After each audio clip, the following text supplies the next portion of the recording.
ladies and gentlemen, and welcome back to Tech Showdown. My name is Kevin, this is my co-host Teddy, and today we're going to be doing an unboxing and overview of this reference Asus Geforce GTX 980 Ti. So I've been really looking forward to testing out this card, so let's get straight into this unboxing. And we'll open up from this end. So the first thing we have to just say straight away is that this card isn't really like a, beefed up 980. It's pretty much a nerfed Titan X. So that would be the easiest way to put it. This one features the... Oh, a bit difficult to open. There we go. This one features the 28nm, yeah, we're still on 28nm, GM200 Maxwell GPU, so that's the same as the Titan X. However, it is slightly nerfed, as I said before. Get the box over there. Nice packaging, as always. Let's open this guy up there. It seems quite stiff, all these unboxing I've done lately for some reason. Oh great, they did my favourite one with the plastic that Nvidia always seems to do on their reference cards. This looking. I don't know why they do this. I mean, it's like, it looked good presentation wise, but I don't know. I'm kind of, yeah, I mean it was fun the first time, but yeah. Let's have a look at the accessories real quick and then we'll carry on with that GPU. So we just get a manual with a driver CD, which is kind of pointless, so I don't know why you would need the driver CD. Just download GeForce Experience if you want, that'll give you the latest drivers. We have a twin 6-pin to 8-pin power adapter.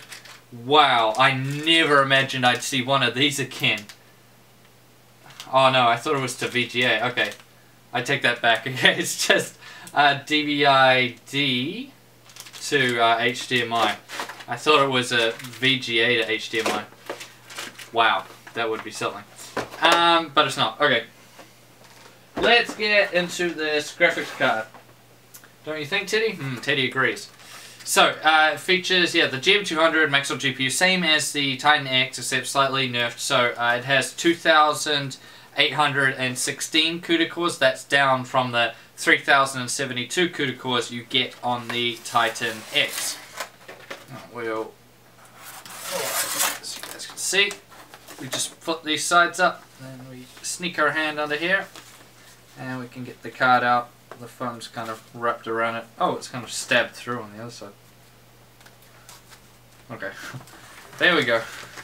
Let's take all this stuff out of the way and have a look at this card here. Interesting. It's the same reference cooler we've been used to seeing for quite a while. Yeah, it's not the dark shroud that you get on the Titan X, but still it's the same. I mean, Nvidia could really... I mean, I still think it looks really good. So I'm not complaining too much, but I'm just saying, they could at least just update it a bit, just even slightly refresh it a bit. I don't know, I just would have liked a little bit more, but that's just me. Anyways, if we flip it around, we see that it has no backplate, unlike the reference 980, and the Titan X didn't have it. I wonder why. I quite like them having the backplates in the reference cards.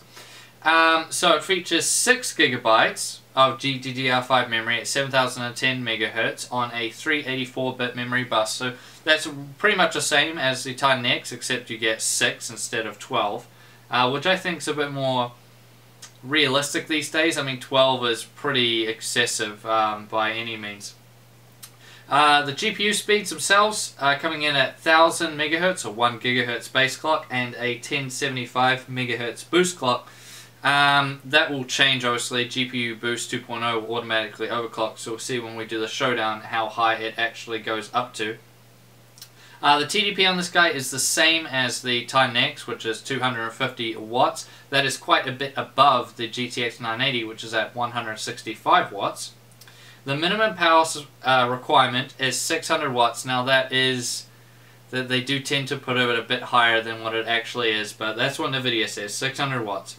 Now, size-wise, I'm pretty sure this will fit in most cases out there. It's not too bad. So lengthwise, it's coming in at 282 millimeters long, 110mm wide, so it's actually not very fat at all, and 43mm tall. So this should fit in the majority of cases out there. Maybe if you got a smaller mid-tower, you might need to take out a hard drive cage, maybe, but that's about it.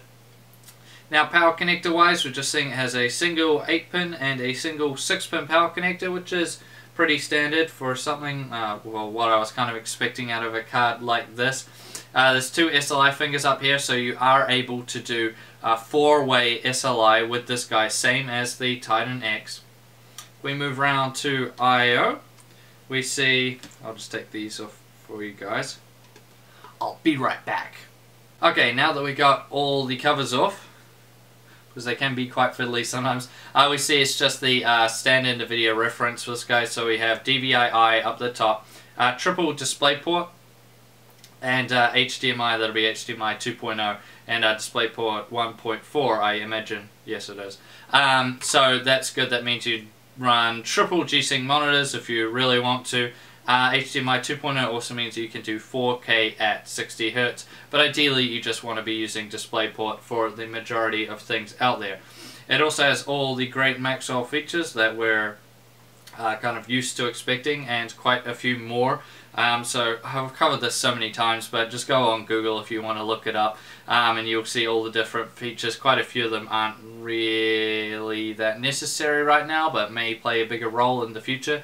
That's really what I can say summed up, especially DirectX 12, which I have heard there's some DirectX 12 benchmarks out there, but you need to be running Windows 10, so we'll probably see once Windows 10 comes out. I think a lot of people will be switching over to DirectX 12 at that time.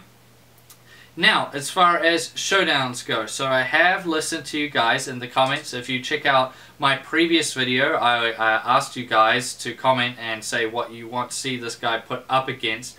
And the main 2 that I seem to have seen is a 970 SLI, which I can understand, that makes sense, or a 295 X2. So I will have made inquiries to sort out something like that. But the first showdown we're going to be doing with this guy is just going to be against the GTX 980, because, I mean, I'm in the graphics card market myself now, or I'll be going into it very soon, so I'm going to do it from the consumer's point of view, because that's what you guys will want as well, because I'm either going to be upgrading to something like this or something from the AMD 300 series. So I want to see how much bigger a difference the 980 Ti has over the normal 980.